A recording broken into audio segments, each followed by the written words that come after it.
12장에서 사무엘의 고별사가 나오는데 첫 마디를 여러분이 보시면 이 고별사가 무슨 용도로 한 고별사였을까? 한번 1절부터 3절을 보시면 사무엘이 온 이스라엘에 말하였다. 나는 여러분이 내게 하는 모든 목소리를 듣고 여러분 위에 임금을 세웠습니다. 당신들이 세워달라 그래서 임금도 세웠다. 이제는 임금이 여러분을 이끌 것입니다. 나는 늙어 백발이 성성해졌지만 그 다음에 뭐라 그럽니까? 보시다시피 내 아들들이 여러분과 함께 있습니다. 여전히 자기 권력을 놓지 않습니다. 나는 젊어서 이날부터 여러분을 이끌어 왔습니다. 내가 지금까지 그 3절이 그런 거죠. 뇌물 하나 받은 게 있습니까? 나는 잘못한 거 없습니다. 내 아들들만 잘 기억하십시오. 이 이야기를 하고 있거든요. 그래서 자기 변호를 하고 있는 것은 물러나는 사람의 모습이 아닌 것 같다. 실제로 이 이후에 사무엘의 행동을 보면 절대로 물러나지 않았다라는 것을 알 수 있습니다. 그러니까 제가 좀 과하게 이야기했는데 제가 처음부터 이야기했잖아요. 제 혼자만의 생각은 아니고 여러 주석들을 참고한 생각이니까 너무 소설 쓴다고 생각하지 마시라는 향후 정치적 입지를 위한 자기 변호, 자기 권력 지속을 위한 포석을 놓고 있는 것이 아닌가. 그러니까 결국 정치는 민심이기 때문에 앞으로 어떻게 될지는 모르지만 민심을 잡을 수 있는 포석을 하나 놓고 있는 것이 아닌가. 그리고 또 한 가지가 13절에 보면 여기 여러분이 선택하고 여러분이 요구한 임금, 여호와께서 여러분 위에 주신 임금이 있습니다라고 사울을 소개하거든요. 여기에 누가 빠져 있습니까? 나는 빠져 있습니다. 지금 사무엘은 빠져 있습니다. 일단 한 발 뒤로 물러서 있습니다. 그리고 나서 이제 정치적인 암투가 벌어지기 시작합니다. 사울이 버림받는 이야기죠. 물론 이제 여러분이 신앙적으로 이 본문을 읽어 오셨던 그거 사실입니다. 역사가가 여러분에게 그런 신앙적인 묵상을 하도록 하는 것 사실입니다.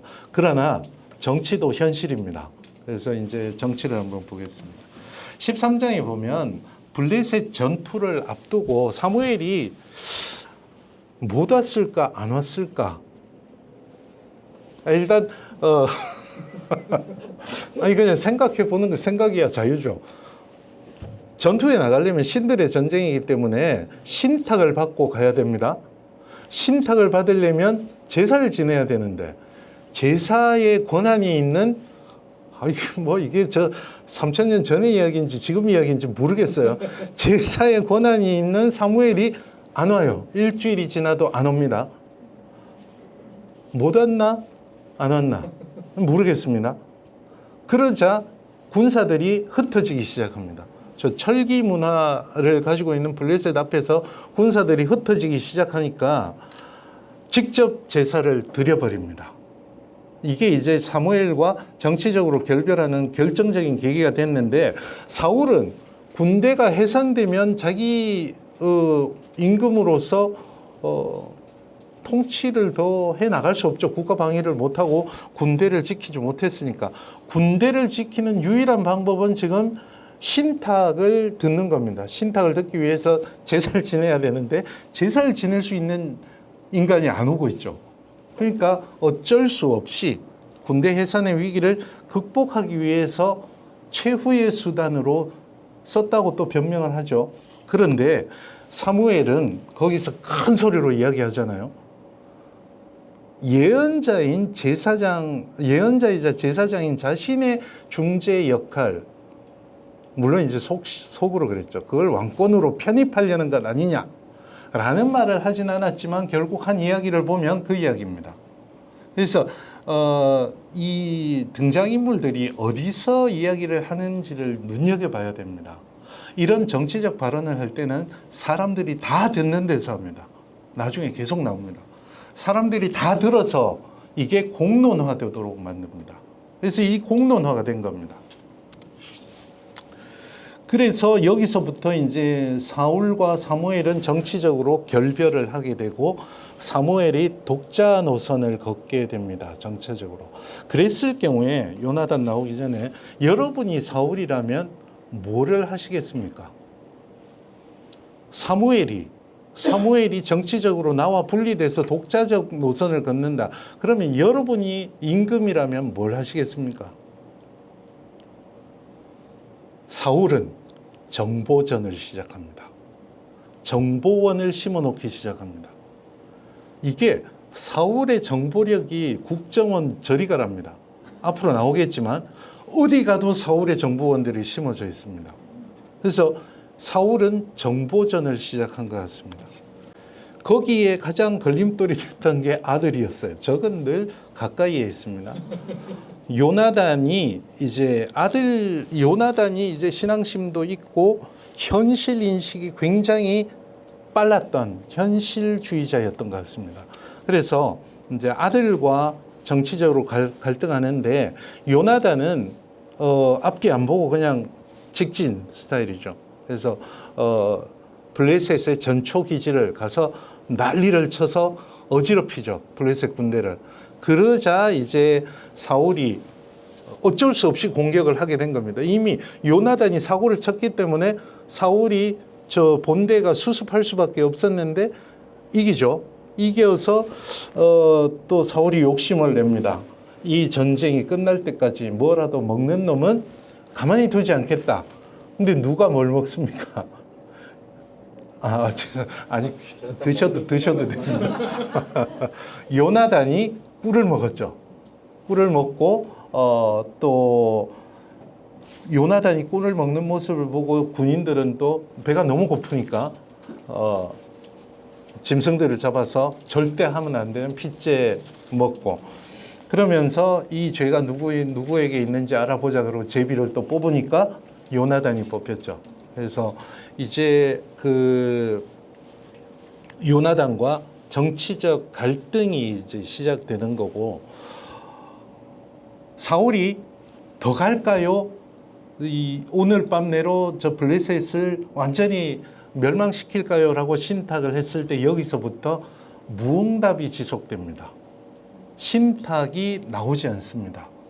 그래서 나중에 결국 사울이 죽는 장면까지 신탁의 무응답이 사울을 정말 미치게 만드는 그런 거죠. 그러니까 사무엘과 결별하는 순간 신탁을 제대로 받을 수 있는 통로가 없어진 거라고 볼 수 있습니다. 근데 흥미로운 것이 14장 마지막에 47절부터 52절 보시면 251쪽입니다. 보시면 사울의 통치를 47절에서 48절에 요약을 합니다. 그리고 사울의 아들들의 이야기, 아내들의 이야기, 부모 이야기 51절까지 가고 그리고 52절에서 사울 통치를 완전히 요약합니다. 이거는 신명기의 역사서에서 어떤 임금의 통치를 마무리할 때 공식, 정형화된 공식이 있는데 거기 공식에 딱 따르진 않았어요.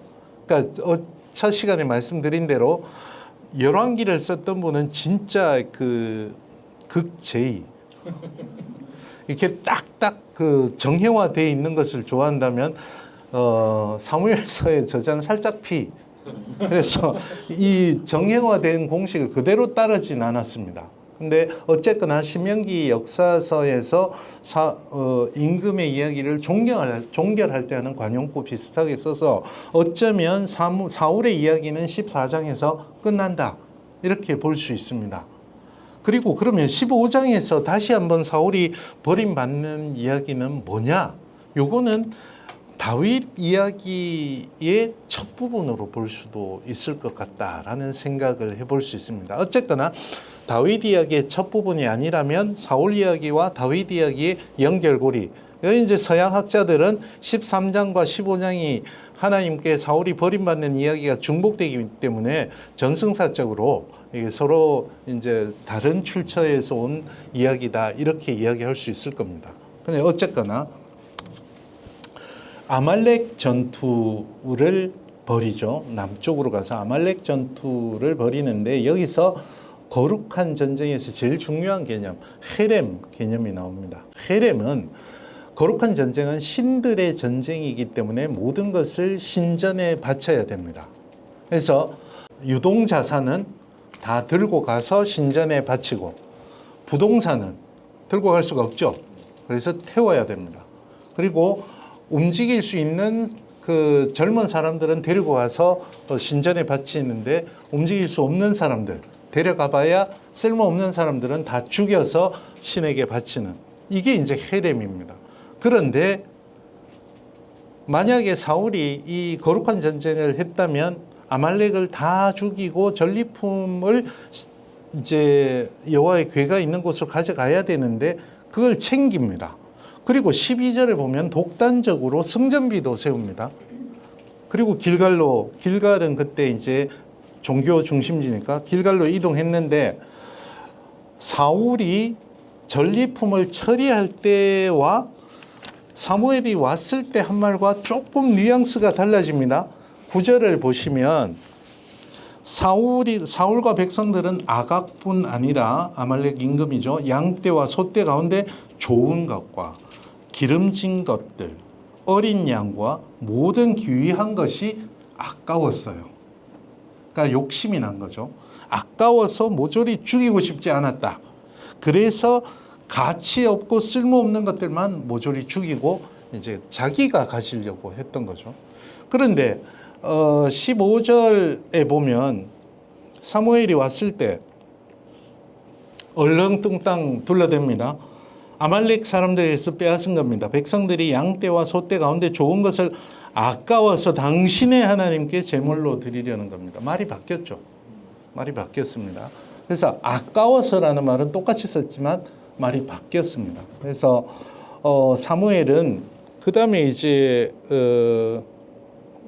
난 떠나겠습니다 라는 이야기를 하고 가려고 그러는데 이제 22절에서 여러분이 잘 아는 구절이 있죠. 번제나 제물이 여호와의 목소리를 듣는 것보다 여호와께서 더 기쁘게 해 드릴 수 없습니다. 듣는 것이 제물보다 낫고 귀 기울이는 것이 순양의 기름보다 낫습니다. 많이 묵상하셨던 구절이죠. 요거는 우리가 건너뜁니다. 묵상을 많이 하셨기 때문에. 문제는 이러고 이제 사무엘은 사울을 떠나려고 하는데 이게 승전을 했잖아요. 승전을 했는데 사무엘이 인준을 안 해주고 떠난다 이러면은 이 정치적 명분을 확 잃게 되죠. 제발 내 면 좀 세워 주십시오 해서 30절을 보면 27절을 보면 옷자락을 바짓가랭이를 잡고 늘어집니다. 제발 가지 마십시오. 이게 정말 없어 보이긴 하죠. 그러다가 옷까지 찢어집니다. 그러자 이제 마지 못해서 그 30절에 애원을 하죠. 제발 제 체면을 세워 주십시오. 안 그러면은 이제 이게 그 국론이 분열될 수 있으니 제 체면을 세워 주십시오 해서 마지막으로 가긴 갑니다. 가긴 가는데 아각을 데려와라. 그래서 이제 아각은 이제 살겠구나 했는데 그 자리에서 아각을 죽여버리죠. 이것은 사실은 사울에 대한 경고죠. 아각이 여기 온 것은 잘못이다라는 것을 공개적으로 보여주는 거죠. 이렇게 해서 사울과 사무엘은 완전히 이제 정적이 되어버리는 겁니다.